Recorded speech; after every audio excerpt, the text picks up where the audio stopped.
bandiraɓe musidɓe tedduɓe yeɓiyankoɓe PD TV caggal yettude Allah en juule ɓurnaɗo windere en jetti en jarni dendagal bandiraɓe men e yeɓiyankoɓe men to mbawi wonde nder dundu babado mo e ñagade yafuye tigui rigui saabu en jooɗima kino tolno e dumunaji ɗiɗi ɗi gandanɗa hoorema vraiment en dañani filandeɓe oɗo émission battam limige mo ganduɗa hoorema wiyete ko pamen pamminen en garti noon e kattande jomiraɗo moƴƴo e wuntani joom baɗe bawɗe baɗo ko hani joom suturu aduna e lakaro kadi en jewaka émission no aadi yaari enen jaadi hen e bam men kilifa men mawɗo men mo ganduɗa hoorema ko kañum woni mawɗo galle o wiyete ko Abou Samba Diop jamallo walema jamde Abbas mi salmitima mi salmini dendagal yeɓiyankoɓe rewɓe worɓe sukaɓe mawɓe wonɓe nder leydi ha caggal leydi a jarama kono noon tigui caggal kaydo mawɗo men salmidiri e yeɓiyankoɓe men wonɓe nder leydi caggal leydi Mouhamed Ndim mo kewɗen yawdude e ko wiyete ko revide tis woni ko sifa e kelle gal woni jaydeji leydi Sénégal Mouhamed jamallo walema jam walema Elhadji Abbas mi salminim en calmini dendagal bandiraɓe yeɓiyankoɓe ayaw PD TV yaɓuri tengtude inde ɗo tufde nde ganduɗa ko pamen pamminen no mbiruɗa ni pamen pamminen noon en jewnine no fewi andi ñanden mawɓe ɓe hakkude Abou Gaye e mawɗo Abou Diop kono goɗɗo fof yini mboɗo ɗomnoma jono enen ko yewtere nde ɗomɗone ɓen no fewi bonde sow walla gaɗa yowa ɓaɗo sonomala tan o gojja eɗen no eɗen ɗomnono vraiment arde ɗo huccidde bandiraɓe filandeɓe kadi ndewɗo yewtere en dañi weltade kadi jottade aseɗa hannde o Elhadji Abbas kono noon tigui Allah jarama dokkuɗen fartañi wawde tawterede oɗo aset mo gandanɗa hoorema kala aset enen galdiri e dendagal yeɓiyankoɓe men te mbawi wonde nder dundu babaɗo mo gam filandeɓe ndeɗo yewtere nde ganduɗa hoorema wiyete ko pamen pamminen konngol ngol noon jofni hoore muɗum enen gandi bandira musidɓe tedduɓe enen jogui toɓɓe tati ɗi ganduɗa hoorema hande ma en mbaw rippude hen no hannirta ni etoɗen famminde bandiraɓe ko pamɗen ko saabu so neɗɗo famani hunde wawata ɗum famminde no hannirta ni ma en kal e on ɗon mandat d'arrêt mo ganduɗa hoorema woni walla mandat de dépôt mo ganduɗa hoorema Elhadji Farba Ngom maire des Agnam kañum mo ganduɗa hoorema fa tabarakallah machallah kañum waali jamma mum garawoniji toon to Rebeuss ɓe kolitini ke suudu numéro 42 toon to Rebeuss kamke Lat Diop kamɓe ndendi suudu ko ɗum woni ko ɓayina e jaydeji ɗi ɗum noon aussi vraiment ma en gartu hen no fewi saabu ɗum waɗi bruit mawɗo e nder leydi men leydi Sénégal ha bowal leydi Sénégal ko wona ko ɗum ma en gar e jabtowol ngol ganduɗa hoorema hoorejo leydi gonnoɗo ɗo woni ancien président de la République du Sénégal walla le 4e président Alhaji Macky Sall gonɗo hannde caggal seydi Sénégal jabtima ɓen ɓe ganduɗa woni hannde wonɓe e nder leydi ndi woni Ousmane Sonko premier ministre wondude président Bassirou Diomaye Diakhar Faye woliti wonde kanko so tawi o sohlama tan o aran ɗum ɗon noon fitti tan mata o noddi jamiragal e cuusal e kadi hollide wonde kañum kay ko wino ko woppi ɗo ko ganduɗa hoorema ina laaɓi ceer ɗum ko hunde laatide sen gummima ɗon garen e pottital bannol ngal hanki walla heccanki toon to ganduɗa hoorema woni grand théâtre enen gandi Ousmane Sonko wondude e jagorɗo mum kamɓe kala ɓe potti e ɓen ɓe ganduɗa hoorema woni syndicat ji kam e ɓen ɓe ganduɗa hoorema woni patronat ɓe pottiti toon to grand théâtre woni théâtre Doudou Ndiaye Coumba Rose ɓe jewti gam vraiment ƴewde hol peeje peccoɗe puɗɗi daɗede beela fama muy ina wawi heɓade kono hade nden en garat tan e Mouhamed ndimi ko kañum puɗɗiɗen nde wonno kanko woni suka mataw ko kanko etto nelede ɓe gandanɗa hoorema woni mandat de dépôt Alhaji Farba Ngom hanki wali jammum garawani toon to ganduɗa hoorema woni Rebeuss Mouhamed ndim en jii avocat ji makko ɗi woni mabɓe yaltuɓe ni kolliti e wonde ko nangira ko vraiment hay hunde laaɓani en kañum ma kollu aduna o no hannirta ni hen woni ko nangira ko woni ala hen foof ko fawi e lawol Mouhamed ndim ko mbawɗa famminde Eh bon, doyen Abbas nangugol Farba Ngom en jii heccanki nde o nooti toon to pôle judiciaire financier finalement o waɗama ko mbiyata ko sous mandat de dépôt on andi o waali jamma makko gadal toon to Rebeuss chambre 42 bon en jii quand même no yaari ni to banggue procédure o wonande ko wonno 125 milliards temedere nogasi joyi milliards artama ha caggal sentif ko haalno wonande 125 milliards o Farba kañum ne waɗi hen meeli ɓe garti ɓe gaddi ɗum ha e cabantati ɗiɗi wonande milliards e coppréje men franc CFA ɗiɗi wonande ko ɗum woni ko rewra e koɓe tumni ko blanchissement de capitaux e wonande ko be biata ko association d'escroquerie ko be ko d'escroquerie e ko way non wonande ko ñamde koppereje ren dum don non ana tunni hakkillaji men hay so tawi en gona famniyankoɓe to banggue wonande ñawoji kono enen fof kam e wasde hen kam humpitade no fewi to banggue wonande luwaji ɗi nde tawno c'est trop technique e ko way non kono non kam hay soko sen jino yarni eden gandi wona hunde rewde lawol ko addi fo en duttoto e ko Ousmane Sonko yino ko tonto Agnam yide wonande ko goldo woni saket on mo ganduda ko Farba Ngom wadde campagne wadde ko yete ko battre campagne nokku mum yide wonande onon be ganda ko yadube lande Pastef mami puumnu berde mon don nandi en lamu bela sikan do aussi kanko wonke hullide san doole be ganda horma kanko en tant que gardido jagordo mais également en tant que président parti Pastef o holno tan ko dum haala politique wonno no adandi nedde ne haala tawi haala ka kalirmi dum tan ko ka haala politique so tawi ka gasi dum non eden bawide tawaka Ousmane Sonko eden gandi so tawi en dutti mi histoire sedo Ablaye Wade e Abdou Diouf ne baddanno ko way non kono don ko be biato ko élégance politique en tawerno don ndebe baddanno no Ablaye Wade Abdou Diouf to nyirtuno Ablaye Wade telende ko way non bare no way hatani leydi Abdou Diouf Ablaye Wade kanyum ko to nyirtuno e o mo ganda ko Abdou Diouf a tawat dum do ko dum gede politique goto mabbe fof ko dum campagne wonno so gasi tan gasi kono beedo kala ko be kalno dum woni ko be mbadi donc so tawi a yettimi tottuma des preuves à l'appui fewde e Lat Diop e wodbe ko en Hadim Ba lok africaine Habib Chimbo en wodbe listone eni juuti alhaali Farba Ngom so tawi a ƴeewi so tawi ɓe mbi wonande mbimi ɓe garten ga to pôle judiciaire financier so yama ko ɗum blanchissement de capitaux et association wonande ƴettude kopperejo rende ko way noon tundiri hakkillaji men ko addi fof ene jeeya kam e nder dossier o ko woni bundi yummare dossier o ko on 7 milliards walla 9 milliards mo ɓe ndewrata Farba e yiide wonande eɗen gandi Farba jogui ko leyɗel dindara koye immobilier e ko way noon Tahirou Sarr namdinomo Farba gouvernement du Sénégal yiɗi no sodde won guesse Farba Ngom titre foncier Farba yi min mi yeyata gouvernement du Sénégal tijjonode ko wayni ma ar alhaali won yaha Tahirou Sarr are makko kanyum ne ko hen dillat relation hakkude mabbe relation de cordialité ko way non yiddi sodde leydi ndi kanko Farba Ngom o jabi o sodi o yeyi dum kanko mo ganda ko Tahirou Sarr devant notaire manam notaire so ari tan fiti non notaire ges tawi ka jo leydi notaire ne dari dum kay ngati haala gasi an kay a dañi jango e jam témoin mo ganduda ko kay won don joni o yeyi dum Farba o yeyi dum Tahirou Sarr devant notaire laamu non yobrata par tan haala yobrat ko par silor c'est-à-dire ko don il faut ko pamina yimbe bel parce que ça e femme muy bida e wonde Farba selino mo yeyde c'est-à-dire Farba adandi toujours woni mi ber hande sa yi ko tampini beedo ko ala fo do be ji c'est vrai que mi foni gandi Farba ala fo poste de responsabilité mu jogino kono be gandi Farba ko joyi do kalis kono be ganda Farba ro hebi ndi jawdi walla be gandi ni mataw be jittan ko waddi dum éliminer Farba ko kanyum jeey leydi mum yeyi dum Tahirou Sarr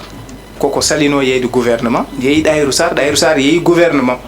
joni non Tahirou Sarr yimo min so tawi mi yeyi leydi ndi ha pari a fata ha laamu yobami so laamu yobi kam mi yobma kalisma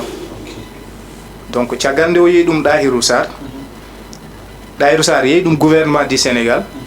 fuddi wadde mo versement virement je compte makko kanko Tahirou Sarr manam gouvernement wadi virement e compte Tahirou Sarr arnan hen bima banque atlantique jono trésor public ko kanyum wadata verser e compte Tahirou Sarr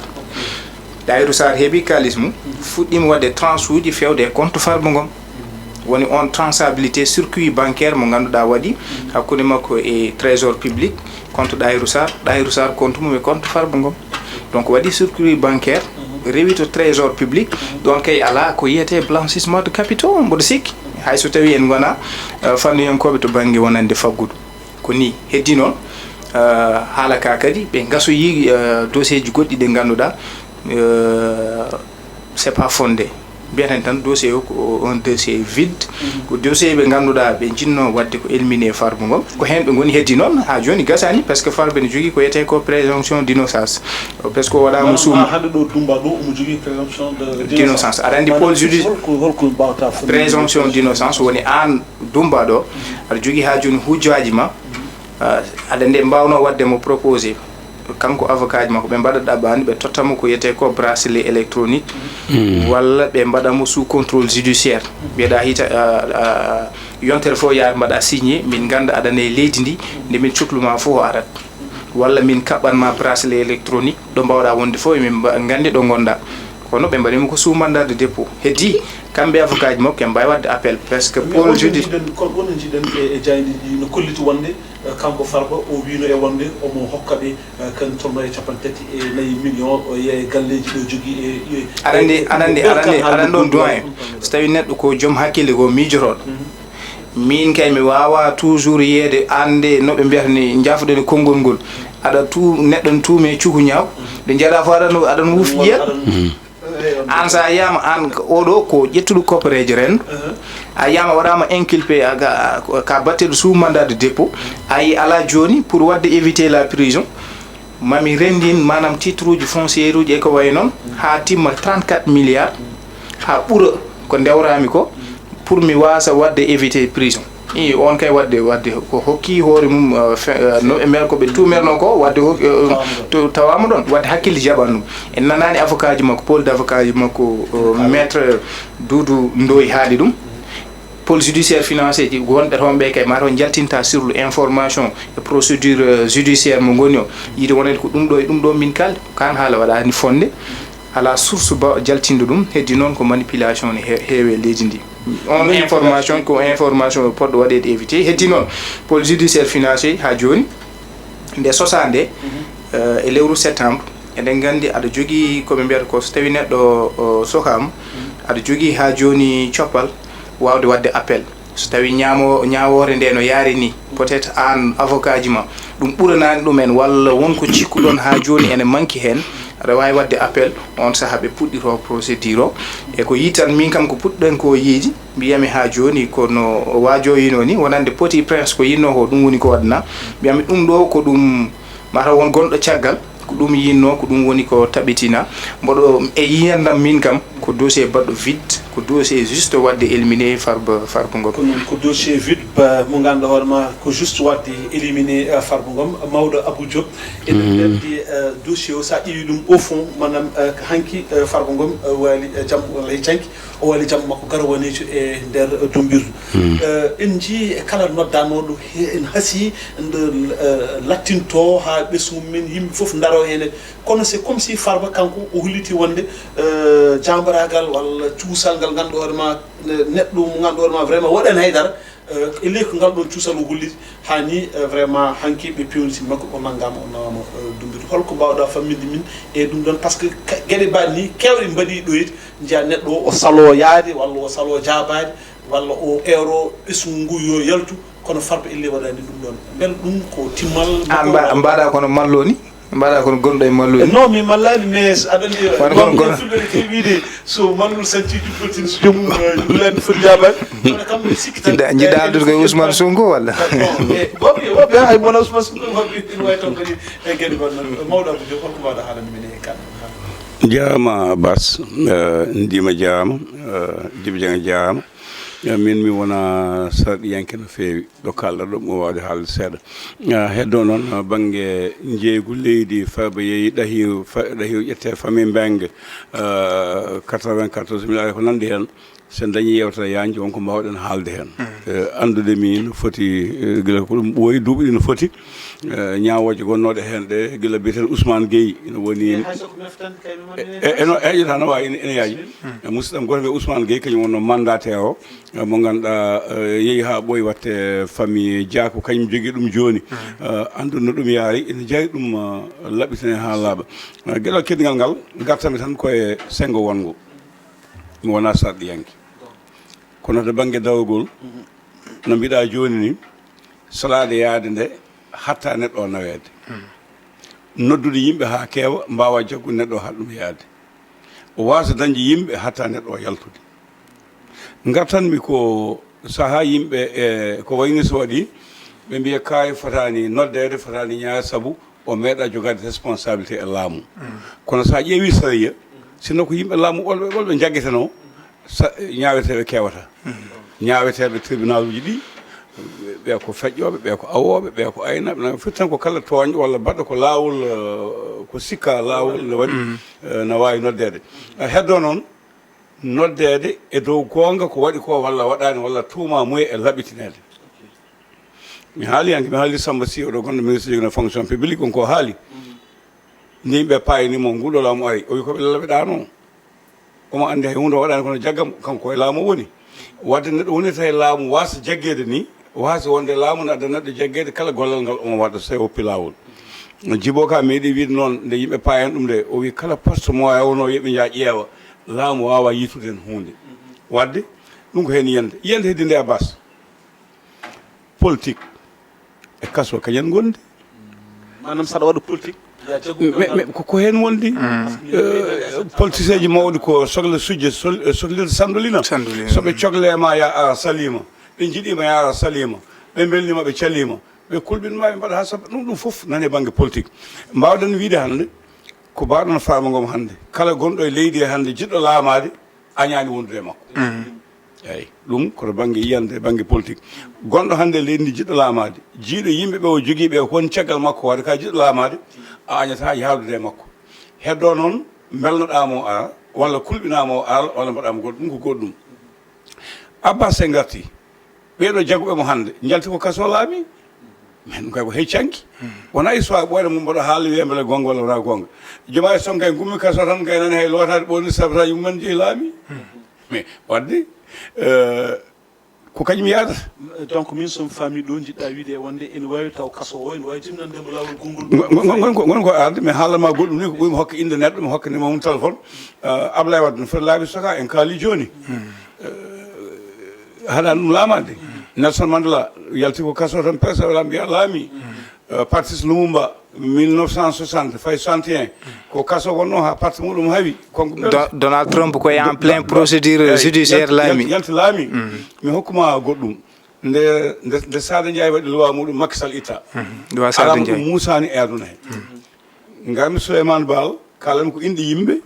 hooliɓemi to banggue politique hay somi anda hay batte biyeteɗo Oumar Won jeeya ko Donnayi ɗo on gardien wonno ɗo hakkuɗanima téléphone makko Oumar Won walla mbiya Oumar hawli garmi tan tawi kam fof e paadimi mbimi ko wonɓe mbi an tan min paadi an kam musiba mo Sada Ndiaye waɗi o an dillowo e dawgol o foti ko waɗede ni o waɗe walla holɗum mbimi no wawi taw ɗum woni ɓural Macky Sall ɓe mbi non ɓe mbi an noon emin jarame hannde min jarane mbimi no wawi taw woni ɓural makko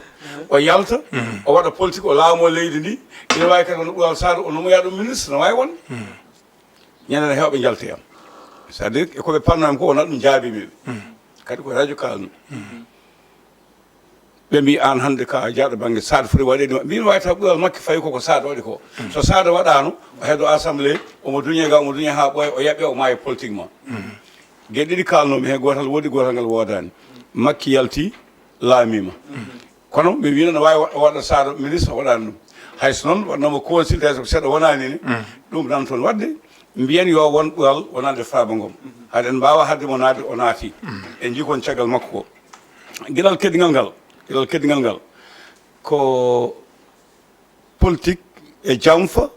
ko kañum tan jadata kala mo donkonɗa andede hannde Farba e nder APR Benno Bokk Yakar won ɓuuɓe mo responsabilité won ɓuuɓe mo naggam o kono mbawka kaw jogui ka e cuusal ngal e jogui ngal neɗɗo fof min wondani makko aɗa jogui saɗede heddi noon ko yo laawol ƴeewe ñaawe mboɗo heewi wiide so wadde yimɓe carte wuro sa hawi muuɓ kalis o ko noto fikkelle hakkillaji carte ne mbawi waglitade en jiinde Makki laamide ɓeɗo fof kaso ngol no jalti laamima kamɓe yoɓe ndewno nawde yimɓe ko wona laawol janggo waglitoyo ɓe garta ɓesguɓe ɓe garte yo Sénégal artu Sénégal hanki to banggue justice laamu to banggue laawol toño ande koko tooñi wona mi welama tan mi jaggi Abbas no tooñi ɗum wadde ko ɗum yimɓe artude haqqillaji bandiraɓe heddi noon ko a yiyat hannde neɗɗo wima minen oɗo Farba waɗino min ni goto fof yaltina gulwuli aɗa jogui neɗɗo probléme tokosel ko mbawɗa fof jiɗɗa fof mbiyamo o maki inde makko e dawogol e nder aduna he to inde makko e nder dawogol to banggue daraje makko ɓeydima saabu Farba wonino ɗo kono hande sa yi France Inter en TV5 en radio ji anduɗi foof hay mo andani irde Farba Ngom ne andir ɗum ko sabude politique o donc ñaganoɗenmo yo won ɓuwal makko e ñagade nguɗo laamu aussi mbiɗen ni laamu joptigu moƴƴani laamu joptigu moƴƴani mboɗo heewi wiide ñande foof Abdoulaye Wade ko waɗano ɗo ko kala nde jibo ka wele no Abdou Diouf la addu Abdoulaye tan e gaddamo mo waɗi siyal yimi ɗum yaafo ɗum ruttima jomum waɗama torturé mbaɗama gueɗe foof mais hatta nde Abdoulaye Wade laami nde artiriɓe ɓe gaddi ɓe gollodi beela sikkani aussi ko ganduɗa hoorema woni naggal Farba Ngom ngal kadi ɓe jaaɓa won woɓɓe ɓe jaaɓano par ce que ɓoyan ko innani mbaɗi cité inde mo ganduɗa hoorema Mamadou Racine Sy e ɓi président Macky Sall Amadou Sall beela sikkani aussi ɓe goni ko caggal ndeɓe Farba ko départ tan kono payɗo en woɗɗi eyi aɗa andi suudu natirta ko damal natirde Farba nde ko suudu natirta ko damal natirde Farba nde ɗum ko ha goɗɗum ko nder ko heeɓe mi wiyano ko nder ko fof heeɓe jaggue ala laamu dawgol jogui ko gada jogui saw jogui fetel jogui kalis jogui kulɓina jogui foof kala hen moɓe cohli moɓe jiiɗi ma mbat feere noɓe keɓira ɗum ko noon kala hen moɓe gañi ɓe ƴeewa noɓe joñira ɗum wadde ko wiide Farba Ngom cuusal ngal jogui ngal ɗum fof ɗum jogui droit jogade ngal cuusal sa joguima yimɓe fodɓeni caggal ma yaaɓe ha Hollande ujunere neɗɗo nanɗo dañani ɗum ene cappanma ina mbaɗa hunde foof ko lawol koyti noon jafɗami juuti wiide yo heele yo bonne wona hakkille to banggue laamu meeɗi galle Mama Siyel gami Ndiol Sy musidɓo e goto ɗon makkini laamade o Abou Diop RTS min kelat ɗum ha ɗigga saabu RTS woni koye Abdoulaye Wade nanggam ɓoomi ñaago Allah wasa bonde saabu Macky sono jogoɗo laamade ma laamu RTS saabu ko laamu jeeyi koma laamuɗa nde keeɓa wiide yo bonne nde wona laawol Farba yaade neɗɗagal mum e ndimagu mum kadi bandiraɓeɓe yoɓe ndeej hotoɓe kel hotoɓe mbaɗa hunde kono mbaɗa peeje foof no neɗɗo maɓe yaltiri ko noon yo mbaɗ peeje foof no neɗɗo maɓe yaltiri ko Allah subahanahu wa taala jogui ɗum ɗon yo Allah wallu en tout cas eɗen en keeɓi hen mawɓe ɓe ganduɗa hoorema kulliti wonde Farba Ngom surtout lewru korko fayan ndu ganda hoɗo payi par ce que Farba ndu woni ɗo ɗumin nde wallannoɓe ɗum ɗo kono Allah ɓayde nan ɗon bisi kay woni gasani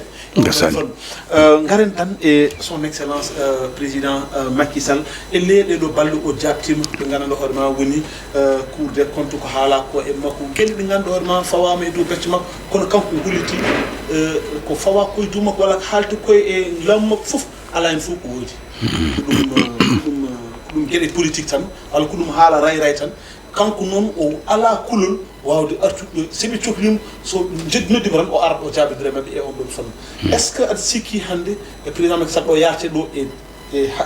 doole ɗo joguiɗe aduna on wayni sohludem mbeɗa sikki so tawi ɗum ɗon ɓe cohlimomo mo ara jabtade no wirini kon weɓata jabtade tan ko gueɗal gotal o nodde o ara walla o sohla haaju o ara ɗo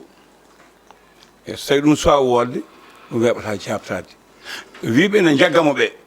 weɓata jabtanade ɓe ɗo an ɓe jaggimo ko ɓe mbaɗa mandat d'arrêt international ko wadde naggam ko suwataki toon en ganda gonɗen tan koye haala politique ka woni arɓe ɓe mbi ngala ko tawi ɗo o bonni o ñaami o bojini caɗele goodi nana gona e caɗele kala ko bojina e leydi ndi ko kanko omo foti waɗede mo foti waɗede ɗum kala lomtiɗo ina heewi huutoraɗe ina konngui dañande jooɗoyi sukka won guite yimɓe e noppi mumen ha dañano daroyi Abdoulaye Wade wino ko tawani hay hunde e ko Abdou hoppan ɗum Macky nde ari mbi tawi ko caɗele kadi ko caɗele tawno e personnalité mawɗo tan keɓeɗo haalde e muɗum Abdoulaye Wade wi no woƴƴi ɗum mbayma yimɓe jooɓoye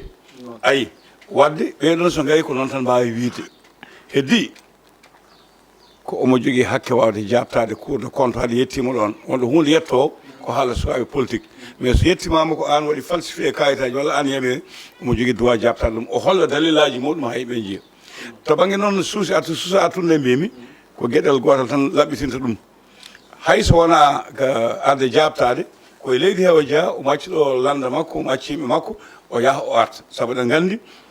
Senghor lamdi Abdou Diouf ne artanno ɗo ñande fof Abdou Diouf ko yi ko sa fona arta ɗo Abdoulaye Wade nan ɗo kankone pour ɗum laaɓa so arti yimɓe ganda o arti so artani hayso ɓe kala ko wona gonga ne wawi wasdeji haqqillaji ko noon wasdeji haqqillaji Mohamed Ndim kanko son excellence Macky Sall o wi e wonde kanko ndo opat leydi o woppirno leydi ndi ko yo leydi ndi woni tan on hannde leydi ndi koko jirbiti so tawi fama muyɗen ene par ce que jirbiti woni caɗele kewɗe ene testa e fannuji ɗi kala par ce que ma en gara e toɓɓere men tatilinde par ce que ko natirten kono kanko président Macky Sall nani mi nani e olel piindi aɗa wiye gorko ceɗɗo c'est comme si jiɗɗa artirde ceɗɗo sa haali ɗum tan en général ko jambaragal kalata ɗon eyyi bon aɗa andi ɓeɗo het saji ɓe mbima ko laamu sukaɓe fougue de jeunesse no wayi eko wayi noon eɗen gandi kam ene jeeya e projet mabɓe ne jeeya e projet ji mabɓe kam fawde junngo Macky Sall ñanden nde ɓe gari assemblée nationale de Ousmane Sonko wati toon nde o arata e actualité leydi ndi wonande o saaha leydi ndi no yarata to banggue caɗele teskaɗe ene ko wayi noon nde o paari en nani El Malick Ndiaye o noddiri député ji ɗi yoɓe gar e mois de mars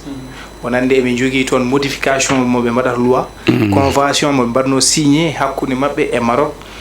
tawi prison ji Sénégal naɓe ɓesguji mum wonɓe toon uddaɓe gartire ga gudde ɓiɓɓe Maroc naɓe uddaɓe ɗo nawde donc ɗon ɗon noon wonɗo hakkillaji yimɓe paayi ndeɓe kaali ɗum e jii eɓe pobbo caggal ndeɓe ummi e séminaire renforcement de capacité addino ɗum ko Ayib Daffy kamɓe député ji Pastef donc ɗum ɗo foof an so tawi ka mijoro tan wonɗo hakkille ma fayi heddino ɗonne kadi koye erreur moɓe natata mi yiyani noon neɗɗo noon so tawi woodi ko tumeteɗa so tawi kay ko ɗum hunde wonde aɗa foti arde laɓɓina nguru ɓandu ma surtout Macky Sall e saaha moɓe mbiyata toujours nde Ousmane Sonko yiyata wonande waɗi falsification des chiffres addi caɗele financement des finances publiques e ko way noon ha ni ko ɗum won hande koɓe mbiyata ko plan d' austérité plan noɓe mbiyata ni ko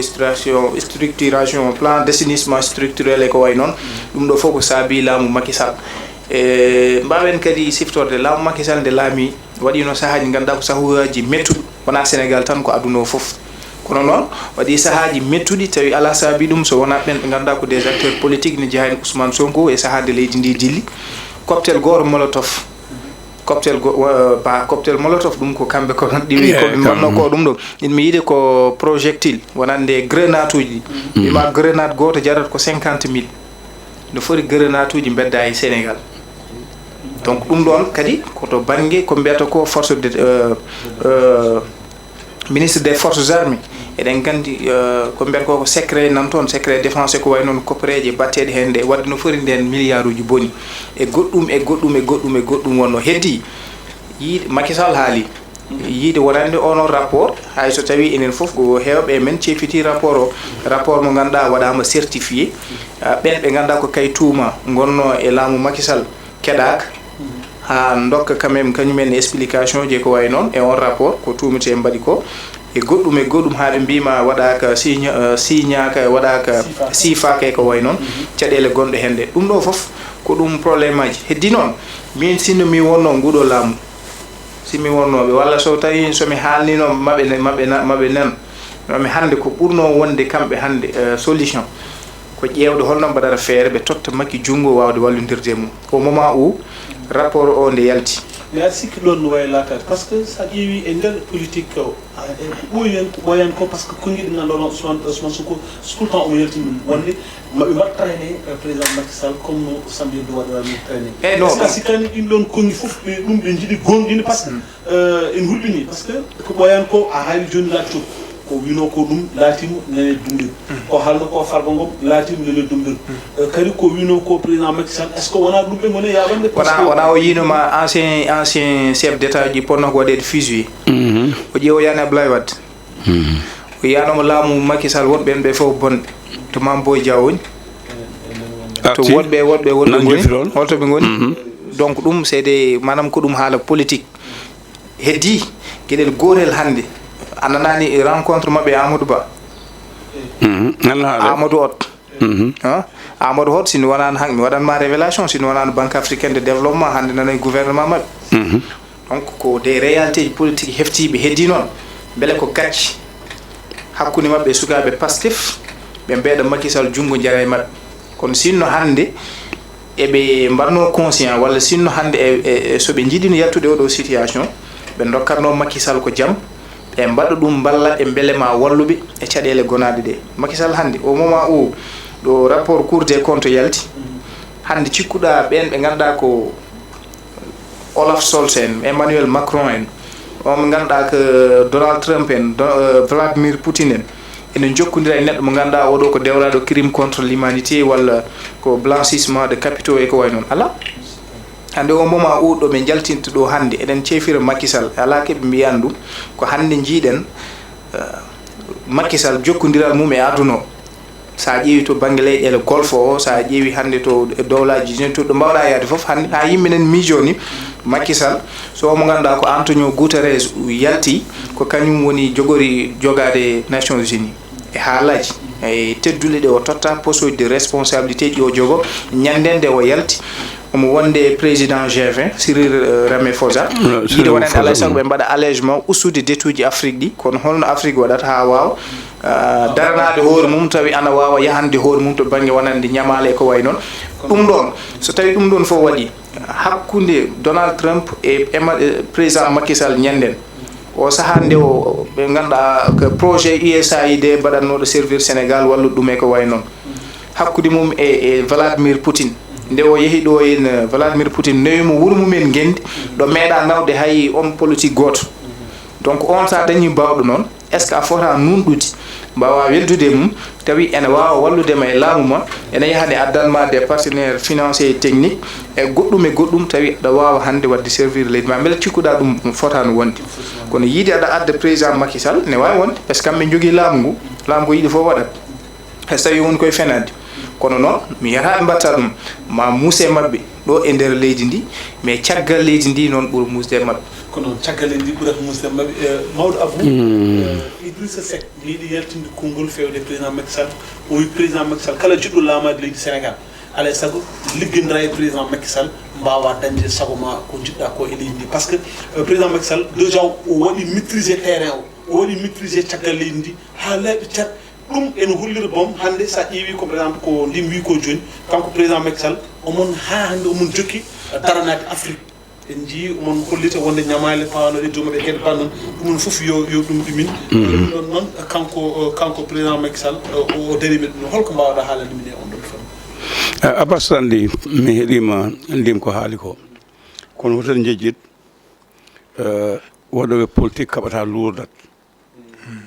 ko intérêt ji jahata ɓe ndima haalɗo ɓe fof ko won intérêt moɓe jogodi e président Macky Sall saabi yidde nde tolni ɗon beele ko yidde famille e goonga e ɓamta holi on kono honko saabi ɗum nde o yeehi ɗo to Poutine mo woni gardiɗo Afrique o nandi hen on ko yewtida toon ko haalɗo joni ko banggue amen ko yedda toon pelle ɗe omo yaade mumen ɗe jooɗotoɓe conseil d' administration toon to ko wayno FMI o banque mondial ko haali ko USAID ko nandi hen ko cilagal saña toon wadde ngal cilagal wasa wonɗo leyɗele ɗe o sañodirani taw o yaadani mumen saabu firti ko kala leydi ndi o jaaɓi o yaade muɗum o yaadi koye muɗum e leydi gonɗiɗe yaadi so ƴeewi hannde hakkunde Chine e Amérique hakkunde Corée du Sud Corée du Nord Moscou hakkunde mum e dow leydi nde Amérique somi yaadema tan e woni sehlaɓe ko sehilma kolloytami a hollata kam gañoma mo nafatama heddi ko ina hasi kala mbaɗowo dowgol ƴamodira e leyɗele ɗe sikki so tawi laamima ma ɓen mballu ɗum ha jogui leydi muɗum jaafuɗon kala kuddetaji ɓurɗi wawde wadde e nder leyɗele men ɗe ko leyɗele mawɗe mbaɗata orchestre ɗum dañi société ji ko gardiennage walla goɗɗum gadda e leyɗele men he kalda yimɓeɓe mamin mballu on ha laamo ɗon minen jaltinon wonɓe ɗo ɓe par ce que goto fof ko yimɓe muɗum jogui heddi noon ko beele no Senghor waddano e Abdou Diouf ni ya laamo e yimɓe ma ha gayna mine kadi mi laamudo yimɓe ma min holto yimɓe o gonata wadde firti ko Macky Sall dañi relation ngaji ɗi jiɗaɗi Abdoulaye Wade joguinoɗi hakkude rewo e waago en jii makkine wawno kayno hedda tan wiide hade mi lomto Ablaye Wade wonko wawi won caggal makko tan jokkudire makko ɗe to banggue faggudu to banggue naggam mi sakko e less hen kono hol garta muɗum yesso makkine wawi wiyani ala sabu Ablaye Wade wi ko moɗon ɗo mboɗo heeɓi mboɗo faɗi ko joguimi ko kumpitimi komi tottuma ɗum kono noon hoolnaki aɗa wawi nawde neɗɗo o ɗo ganduɗa ina tappa ɗum janggo so kaji ɗo artolla ɓiyeniɗi artude ko ɗum sabato goto foof yen yo wat jokkudal muɗum ɓeɗo joni nde pertolo ari wiyanama katta jokkude moon heddi kamɓene mboɗo andi ɓe membima kadi wonɓe ɓe gondi caggal leydi leyɗele goɗɗe biyoje ɓe mballa on ha laamo ɗon liggodiren kono heddi ko beele ɗen mbawi ko hono ko Macky Sall wawno ko e leyɗele muɗum ɗe beele kamɓe ɓe jogui humpito ngo Macky Sall joguino ngo ɗon woni saɗende nde ko heddi noon min mi yadani neɗɗo laamade wiye wonnoɓe ɗon fof yo guitte ha laaɓa kala mbaɗo ɗum ko dañowo caɗele yo wonɓe gaccuɗa woda ko jangguɗa woda ko mbawɗa kono momtude directeur uji foof kala ɗo andu e gonno ɗo technicien ji gonno wonɓe ganduɗi wonɓe laamu he kañen gonnani hay parti goto c'est des fonctionnaires c'est des techniciens ko haralleɓe kañen garɗo tawa ɗon jaaɗo accuɗumen ɓen sa wiya ittuɓen gadda hesoɓe mbawa o tolto caggal mi sikki nguɗo laamu ene jeeya eɗen caɗele ko heptiɓe kala gollorgal ngal jaaɗa gannoɗo gownoɗo itte ha laaɓa kesma no hay batte itte haade mum janggude haade mum wawde darta ko caɗele mawɗe mbiɗa ko dir entreprise aji ɗi wadde moɗo jaaɓi noon ko neɗɗo wawa ko wiyetenowo kamɓe Macky Sall nendi mbadde maaka ko sawi ko gonga maaka on fonno kontinde ɓe mballude e Macky banggue humpito mum Macky wallude e mabɓe haaɓe jofno ko yiɗi wadde komi yiɗi wadde ko sono arta Allah artoyta tan wawi wonde kono fuɗɗini kam fewani kono no fuɗɗiri ni fewani mataw jofni min noon mboɗo jaaɓi makani wodde mboɗo jaaɓi ɗum aɗa waɗi min mboɗo jaaɓi ceerno Alassane kamɓe ɓe mbinoma ɓe jiiɗa ko waɗoɓe rejeté loi amnesty o Sonko yi konno kannoɓe joni min jiiɗa ceerno Alassane Sall naati aɗaniɓe kaali hen yoɓe mbaɗ abrogé ɓe calima ɓe yetti ɓe puɗɗinoma haali ɗum Aïssata Sall wonko wiɓe hen ɓe jettima Amadou Ba mabɓe o déposé yo wat feccere seeɗa heddo seeɗa joni kay ceerno Alassane Sall nanni ha laaɓi yo mbaɗ abrogé tan kono Aïssata Sall wonko haali ɓe aɗa andi Aïssata Sall holliti won jaɓɓo salaki yeɓe mbaɗ kono seɓe mbaɗi jangga ko Macky Sall yanno ko gulali no mbawi ummatɗo hay goto sikkani sikki mataw ko ɗum ɗo woni hebtiɓe ɓe walla ko ɗum ɓe paami en tout cas ɓe duttiti men caggal no fewi ko wona ko ɗum garen tan e toɓɓere men watti ɗin woni ganduɗo hoorema jonde nden ɗon jooɗa noon heccanke toon to grand théâtre woni Doudou Ndiaye Coumba Rose enen gandi hoorejo jagorɗo kanko e jagorɗo makko kam foof ɓe tawti ɓe ganduɗo ma kañumen goni syndicat ji en kañumen goni patronat en jii wongo no dilli e oɗo saaha surtout to banggue syndicat ji moni foof nen gollira banggue moni foof nen ɗumen joni noon kamɓe ɓe mbi e wonde ɓe jayanoɓe salinoɓe jaloke waɗi hande noon ɓe erima mi nani ni premier ministre ene wiya e wonde jalo oɗo jinani e jalogaji mbaɗannoɗi hay so tawi jalogaji mbaɗano oɗo ko jalo keso ko jalo guiɗiɗo donc yiiɗi ko wadde impliqué ɓen ɗon foof yo gar mbawa yewtide e ƴeew holɗen solution ngaji o rutti kadi o wi hay goto wawa dañde safar leydi e nder ñalam goto e nder balɗe ɗiɗi e nder noon bon mandat duuɓi joyyi donc fitti kamɓe projet mabɓe 2050 eɓe jaggi ko jogirani ko beela gas holko mbawɗa haalande minen hay so tawi ko meftade par ce que technicien o ni golli men hojumaji ɗiɗen dog kono noon kono tottu baba ndim hay so uddi kanko tan omuyana ay ko dialogue national mbaɗaɗo makkiye tan e yiide tripartie gouvernement patronat syndicat ko dialogue national tan heddi ko dialogue mo ganduɗa déjà en ji gardiɗo ɓen ɓe ganduɗa ko étudiant ji ɗi koye on ñalawma habra wonande eɓe mbaɗa invité ko kanko ƴettata konngol ko noonne sawru o mo ganduɗa ko mbaalo Dia Thiam to banggue secteur santé to e woɗɓe kono haala ka foof min ko keɗimi hen tan ayi suko haali suko élève debbo won haala ka o haali mi anda Ousmane Sonko nani ɗum o yi wadde investir e jangde wona dépense ko wadde investir mi anda noon Ousmane Sonko somo nan haala ka par ce que ɗum kam mi anda heddi hande ayi so tawi a noddi dialogue so a noddi dialogue eɗen jewta jiɗɗen dañde ko consensus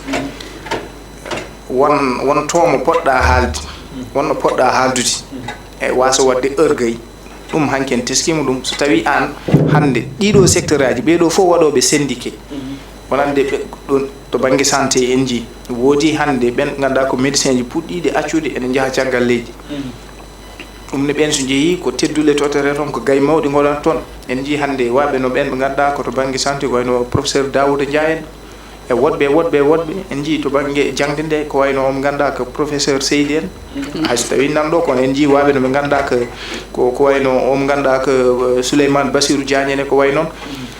wadde so tawi a joguima katane baɗe noon alay saago mbawa hayso tawi hande eɗen guuri caɗele ɗe ganduɗa kon noon a wawat funtodirde jomumen par ce que ɓen so nanguiɗo ɓe nanguiɗo laamu ngu nanguiɗo consensus waɗata di kamɓe joni ko par exemple Abbas Fall kañum holliti wonde ko alay saago kamɓe fof noon hande ɓe mbaɗa vraiment ko wiyete ko APG e gacca hunde laamu ngu acca hunde ɓe mbawa nandirde bon aɗa andi ko yimɓe manirtuno on mo ganduɗa ko Samba Sy gonnoɗo mo Abbas lomti gonnoɗo ministre du travail mo ganduɗa Samba Sy yimɓe fof ne ganduno ɗum wonde neɗɗo baɗo tampere neɗɗo mo ganduɗa so tawi o ari assemblée nationale ko neɗɗo vraiment kaalo ko ganduɗa ɗum ɗo ko caño ɗum ɗon yimɓe vraiment ko ɗum manirtunomo heddi Abbas noon omo faɗa ɗon beele omo jogui ngal gandal beele omo jogui on funte beele omo wawi haldude yimɓe ɓe ɓen ɓe ganduɗa hande ko cengɗe ɗe heddi noon ko hande koko muusi par ce que en jii ɗiɗo licenciement ji ɗi ganduɗa ko massif hande cengɗe ɗe jaaɗa foof en jii ko ɓenni ko toon to sécurité commissariat à la sécurité alimentaire sappo riddede sans notification Mariam Soda Ndiaye non seulement riddi sappo ɓe ganduɗa ko jogui ko mbiyata ko CDI mumen diddama ganduɗa ko mbaɗi hen jeetato ko rewɓe tekkini salaire aji mumen en jii ɓen ɓe ganduɗa ko wonɓe grand théâtre riddaɓe en jii wonɓe port autonome de Dakar au moment o yimɓe ne mbiya mbawa alay saago mbawen ustude chômage so tawi ɗum ɗo fof ne waɗa ana hani yimɓe jooɗo jewtide beele consensus wawa dañede laamu ngu wawa kañumne accude hunde wawa tottudeɓe ko ganduɗa ɗum woni koɓe namdo ko o mo ganduɗa ko goto e syndicat ji mbi représentant yiide wonani minen min garatan ɗo yon dokku min min komi liggotoɗo komi fonctionnaire lewru fof jobdamon taƴat hen ɗum ɗon so tawi mi yeehi hami waɗi retraite ko ɗum woni ko tottoton kam ɗum kay on mi yelaki ɗum ko foddam poɗɗon kam tottude ɗum ɗon ɗon laamu ngu ene wawi wawde funtodirde e mabɓe beele deƴƴal leydi ndi so ɗum ala noon ɓen so nanguiɗo leydi ndi koko daroto ala ɗo yimɓe payi ko noon leydi ndi koko daroto ala to yimɓe poota e juuɗe men e mawɗo Abou Diop e teskuyaji ɗi ganduɗa ma ko noon aɗa andi ɓe kewiɗi mawɗo heewani manda koko sodani gandal wuurde beela e teskuyaji e laamuji jawtuɗi jolle baɗe nete e meeɗi wadde ha ni wawde funtodirde e ɓeɗo ɓe ganduɗa makko min goni syndicat e patronat en ha mbawa vraiment rende leydi ma walla hisnude leydi ma par ce que ɓeɗo sahaɓe men tan leydi makko leydi ma fayi ko leydi noon Mouhamed Ndie wini joni e ɗum serta e wadde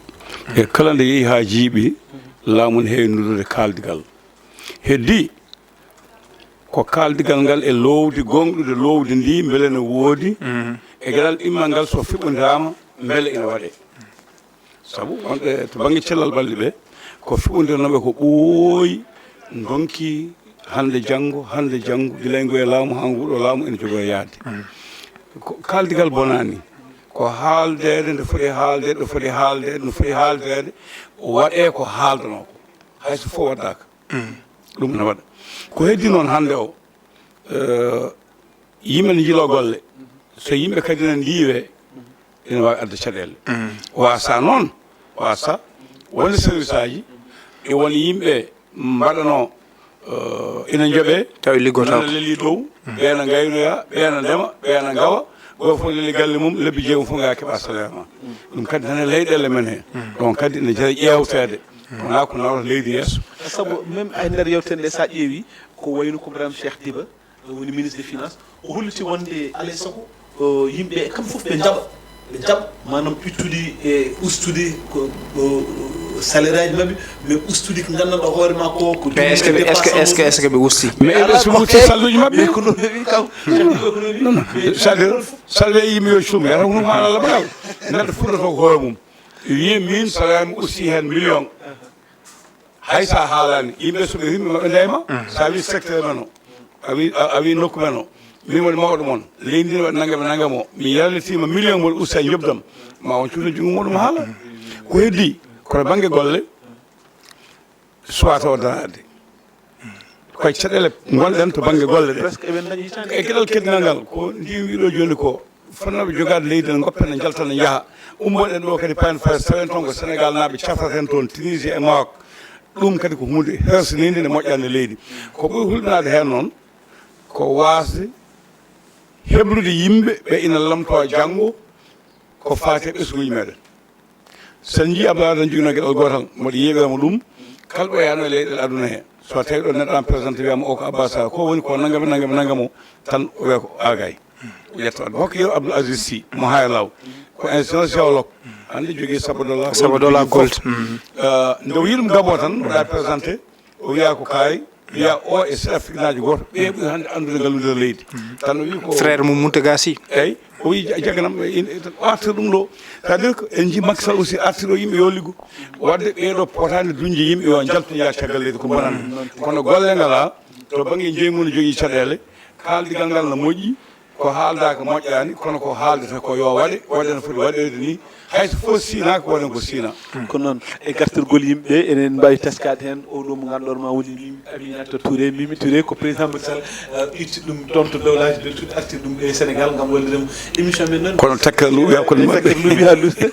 émission men mawɗo Abdou gasi ha laaɓi Mouhamed Dine vraiment gasi ha laaɓi ceer sowona tan konngol battiningol tan mbaynodira e bandiraɓe aɗa andi meeɗi yaade galle Mimi Touré jeyɗon mi salmini Baba Ahmad Yerel Kane min jeeron hay ndiyam min tottaka min jaari mawɗo noon ko nanɗo Pulaar o yi sa yiiɗi nanngude lingo e ma no mbatta awaɗa cengde o wi a waɗat ni juguma tan garta woto ko beddiɗaka e ngal guelle nden noon aɗa andi ma oɗo goto yiiɗo wajo arino e makko yii ko jiɗɗo wonde président de la république o haali o duwini ɗum paari yeehi yimo o yo wonta lamɗo ari ɗo yeehi accani ɗo haydara c'est très normal Mimi Touré no wanni e Macky Sall ene famni mawɗo Abou Diop jarama Abbas yettude on jetto juuɗe fuɗɗima laɗo haaɗi won humpito ngo Allah hokki on